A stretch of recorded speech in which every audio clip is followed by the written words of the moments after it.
Just here. Just here. Prime Minister Richard Marles says we'll boost our military might in the Indo-Pacific. Will Australia lift its defence spending above 2% of GDP? And a question for Minister Watt as well. What is the government doing beyond airport ad campaigns to reduce the biosecurity threat of foot and mouth disease? Yeah. Well, we've said that we will maintain defence spending at least 2%. That's our response there.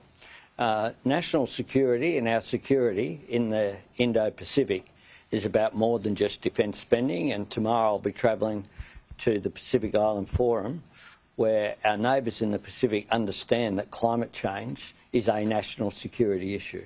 Indeed, they regard, just as the United States does, as it being at the centre of national security, and I look forward to the discussions that I'll have with the leaders in the Pacific. Murray?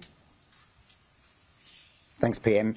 Just in relation to foot and mouth disease, obviously this is something that has been in Indonesia for some time now, several months, and it has worryingly spread from province to province. And last week, while the floods were occurring, we also saw that outbreak reach Bali, which certainly did escalate the risk of foot and mouth disease being brought to our country, given the large number of travellers between Bali and Australia.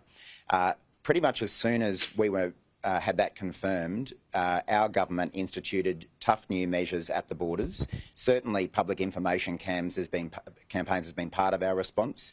Airport signage, flyers which will be distributed to travellers, increased social media campaigns. But we have also taken the decision to relocate a couple of detector dogs, biosecurity detector dogs, one to Darwin Airport, one to Cairns Airport, to supplement the number of detector dogs in those airports.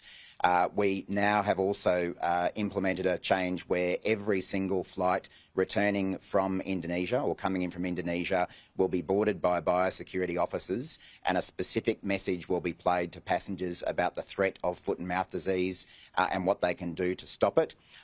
We have increased the number of passengers who are being screened. We have increased the luggage that's being screened. We've increased parcels that are being screened. So we have really ramped up the measures that we've put in place as a result of the spread getting to Bali.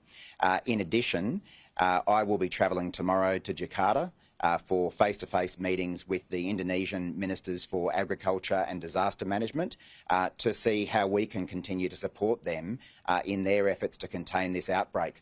They are as concerned about this as we are, if not more so, because it is running through their country. It builds on the discussions the Prime Minister had with the Indonesian President when he was in Jakarta, where we offered vaccines, technical expertise and other support, and I will be making clear to the Indonesian government that we are more than happy to continue supporting them in their efforts. So it's a two-pronged approach. Tough measures at home and firm action and support abroad. We know how serious this is, and we are determined to stop it getting into our country.